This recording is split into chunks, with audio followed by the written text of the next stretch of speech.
And now I'd like to call up Supt Cullen from the Superintendent of North Attleboro Schools. Thank you very much, Brian. Hello, everyone. We are the department that started all of this. I know you've heard from me for many years about all of the cuts that have been impacting our schools. I got to tell you, my heart is racing after hearing both chiefs. I'm nervous, like the time to get to our schools, saving our kids. I get really, really worried about that juggling of, well, we can probably get there on time. Never mind the citizens of the town. I'm thinking about the children in the schools. If we have an issue with getting to a school, you know the tragedies that we've been facing lately. If there's issues to get there to save kids, that makes me very, very nervous. But I'll tell you about the education side. We've lost over 59 positions since 2009. As a matter of fact, our current budget right now is a little bit less than it was in 2009. When you look at compared to other towns, and you see that their per pupil expenditure, which is something that we've been talking about for years, but I just don't know if folks really understand what that means. It means that's how much money we are spending per child to educate them, the children of our future, preparing them for the next wonderful piece of life. What we do for our kids that need our help, that need our support. We are the 4th lowest in the state of Massachusetts on how much we spend for our children. Now that does not mean that we're really the 4th lowest for a K-12 school, because there's only one other town that spends a little bit less than we do per student. I look at Mansfield, I look at these neighboring towns. If we had what they spend for per pupil, we'd have over $4 million more in the budget. I'm not asking for that. I think that this town, these teachers, these principals and administrators that we have in the school, we do the best we can with what we have. And for the past few years, we've looked at cost avoidance, we've looked at revenue streams, we've looked at creative placement of children. We almost had to close a school. I mean, seriously, almost had to close a school if we didn't already start taxing people for transportation and for sports and for activities and parking at the high school. That brings in about $37,000. That's a teacher, folks. It kills me that kids are having to pay for these kinds of things. Free and public education. So the override for us would mean we could get rid of those fees. Quite honestly, anybody that's paying for a bus would actually be paying less with the taxes in the town. And you could actually use it as a tax write-off. I have many things that we could be bringing back. I wish that we could bring back all of the positions that were here back in the day. But we're not asking for that. We're not going to bring back chorus. We're not going to bring back English and some of the math programs we had at the high school, the electives that really make a rich experience for children. What we're looking for are just some of those things. And some of it, I'm feeling a sense of urgency because of what's on the horizon for our children.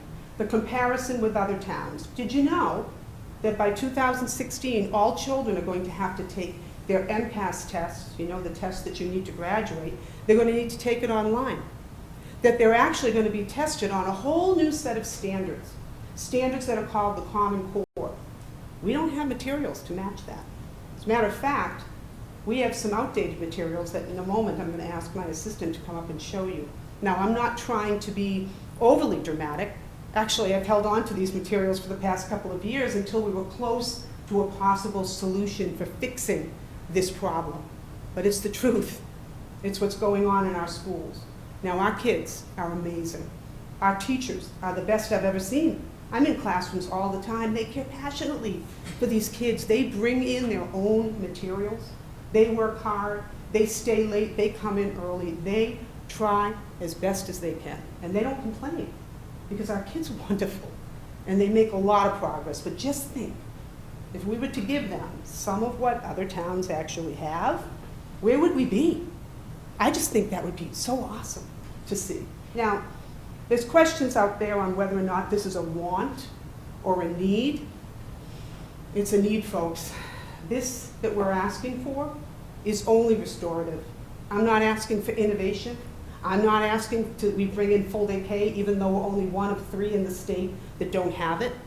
I'm not asking that we bring in integration technology specialists, even though we need to make sure that the children understand that technology and teach them how to use it responsibly and effectively. We're doing that within our classrooms the best we can. I'm not asking for the moon. I'm asking for restoring some of the necessary positions that we've lost.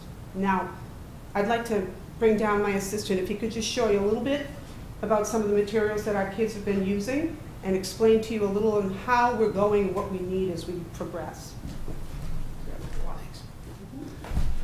Hi folks, Joel Antolini, I'm the Assistant Superintendent of Schools. And I shared this last week with some folks in town already as well.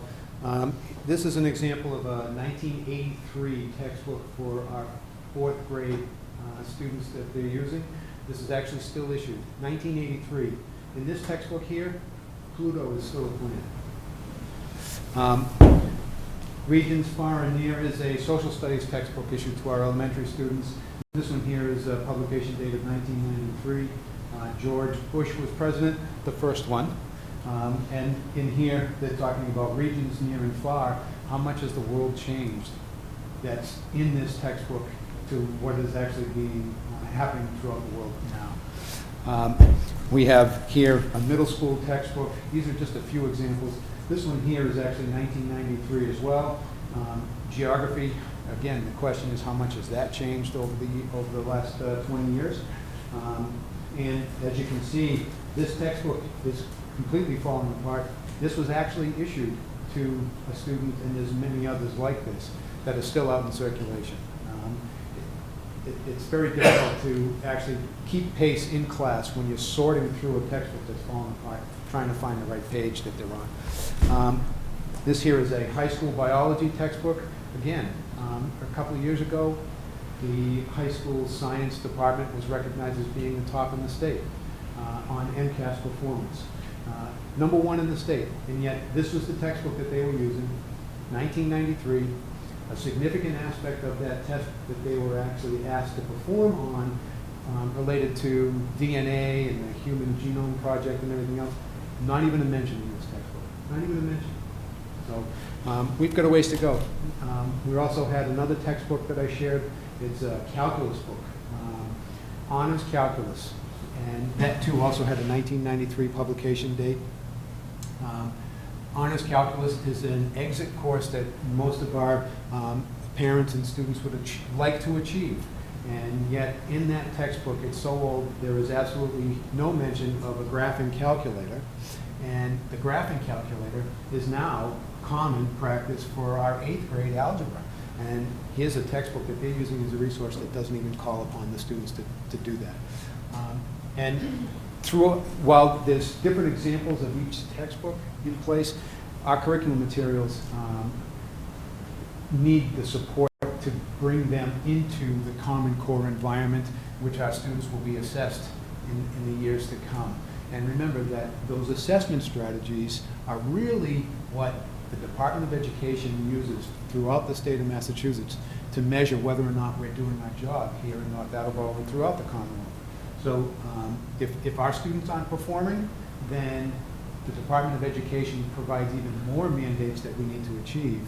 So we're better off, better served staying ahead of the curve as opposed to responding behind the curve. So getting back to the curriculum materials, in that Common Core environment, we're talking about student differentiation and personalization. Differentiation was not even thought of in 1993 when these textbooks came out and were released. And on top of that, now textbooks offer digital versions so that parents and students can have access to those resources at home as well. Digital versions may be actually cheaper for our students to purchase or for our students to have access to in the school. They typically run maybe half the price of a common textbook now. And the resources that are available online will help students to be able to access the information during the school day as well as beyond the school day. And when they have questions, they can ask people to help, including the parents, who would have a ready resource available to them as well. So the times are changing, and we really need to boost what we have available to our students to better support them so that they can perform the way they're expected. Thank you. May May I ask, how much of the 1.8 override is gonna go towards books? 500,000. Yes, 500,000 would be going towards books. And we've also had the comment from some folks saying, well, why haven't you purchased these? When it comes down to choices, when you have a certain amount of money that is not sufficient to run a school district, you have to look critically at, is it bodies in the classroom, the face-to-face interaction, or do we get the materials for our kids that we need? Materials don't teach children, people do. And you'll see that some of the materials that they've been using, which I'm going to tell you again, I've held on to because I don't like to show all of this stuff without some kind of possible solution on the horizon. But the textbooks that are in the classrooms, the teachers use as a bit, but then they elaborate on everything because the curriculum doesn't match, and it certainly won't match as we go further. If I really was to have all the money that we'd need to put as much curriculum as we could, I'd be going for that $4 million compared to Mansfield. But I believe in reality. I think for this town, I think we should move slowly. If we do get this override and we can build that base up and we can put back the positions and restore what is lost, we can maintain that moving forward. We've done a really good job of looking at areas that we could cut back, and I will sustain and continue to do that. I can tell you that, but if we could get this piece, it would really make an awesome effort. Yes, sir. On the